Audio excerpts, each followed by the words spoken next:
اور وہ بھی ایک ذکر آیا تھا کہ آپ جو تو دونوں طرح آئے، وہ واقعہ بھی ہے کہ آپ دونوں طرح کی شاعری کرتے ہیں، مدحیہ تو کرتے ہیں، سنجیدہ بھی کرتے ہیں۔ سنجیدہ بھی میں نے چند غزلیں کی پڑھی ہیں، بہت اچھا لکھتے ہیں،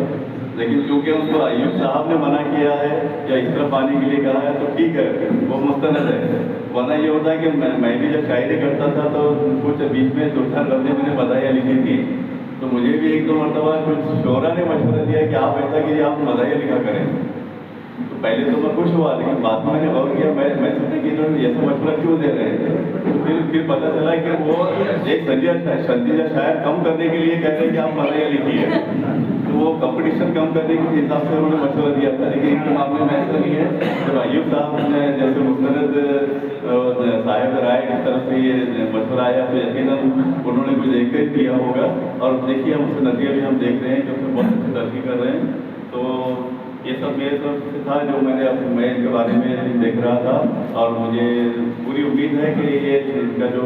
سلسلہ ہے کامیاب ہو کر یہاں پر نہیں رکے گا، یہ بہت آگے جائے گا۔ جس طرح سے آپ پیش کر رہے ہیں، جس انداز میں آپ پیش کر رہے ہیں، ابھی تو صرف مقامی طور پہ ہو گیا ہے، قومی سطح پر ہو گیا ہے، اب انشاءاللہ بین الاقوامی سطح پر بھی آپ انشاءاللہ یہاں کا نام انشاءاللہ ضرور روشن کریں گے۔ تو اللہ کرے کہ تھوڑے طرف اور زیادہ، اور کی طرف سے آگے جہاں اور بھی ہیں، ابھی اس کے امتحان اور بھی ہیں۔ بہت بہت شکریہ، مجھے موقع دیا گیا یہاں پر اپنے اپنا پیش کرنے کا، اپنے ادارے کے خیال کا، اس لیے میں منتظم کا بہت بہت شکریہ ادا کرتا ہوں۔ السلام علیکم۔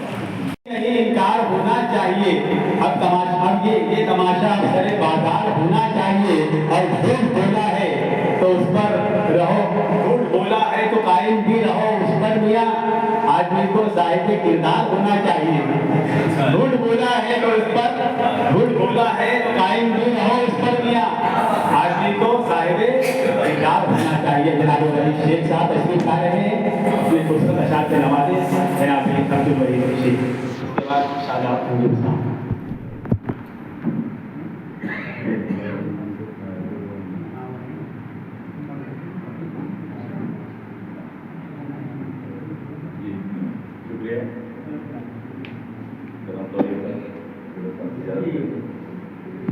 میں ایک مطلب کا شعر پیش کرتا ہوں کہ کسی امتحان میں نہ ڈال دو، کسی امتحان میں نہ ڈال دو کہ بکھر چکا ہوں سنبھال دو، کسی امتحان میں نہ ڈال دو کہ بکھر چکا ہوں سنبھال دو، تجھے سوچتا رہوں رات دن، تجھے سوچتا رہوں رات دن، رہے ساتھ بن کے خیال کو، تجھے سوچتا رہوں رات دن، رہے ساتھ بن کے خیال کو، اور تجھے میں کہوں کہ میں کون ہوں، تجھے میں کہوں کہ میں کون ہوں، کسے پوچھتا ہے سوال کو، تجھے میں کہوں کہ میں کون ہوں، کسے پوچھتا ہے سوال کو، اور تیری ذات کے غم و پیش میں، تیری ذات کے غم و پیش میں کہیں کھو نہ جاؤں نکال دو، تیری ذات کے غم و پیش میں کہیں کھو نہ جاؤں نکال دو۔ اور شعر دیکھے کہ میں نہ میں رہا تیرا عکس ہوں، میں نہ میں رہا تیرا عکس ہوں، ذرا دیکھ میرا کمال تو، میں نہ میں رہا تیرا عکس ہوں، ذرا دیکھ میرا کمال تو، اور تجھے کس طرح سے بیان کروں، تجھے کس طرح سے بیان کروں، میری زیست میں ہے اجال تو، تجھے کس طرح سے بیان کروں، میری زیست میں ہے اجال تو۔ اور ایک شعر، ایک غزل کے زیادہ غزل کے ساتھ پیش کرتا ہوں۔ مطلب یہ ہے کہ وہ میرا ہمدم کے ساتھ جس نے مصیبتوں میں میرا دیا ہے، وہ میرا ہمدم کے ساتھ جس نے مصیبتوں میں میرا دیا ہے، پتہ چلا ہے کہ ہاتھ اس نے عدو سے میرے ملا لیا ہے، وہ میرا ہمدم کے ساتھ جس نے مصیبتوں میں میرا دیا ہے، پتہ چلا ہے کہ ہاتھ اس نے عدو سے میرے ملا لیا ہے، اور امیر خود تھا خلاف میرے، امیر خود تھا خلاف میرے، تو کیسے میں دشمنی نبھاتا، امیر خود تھا خلاف میرے،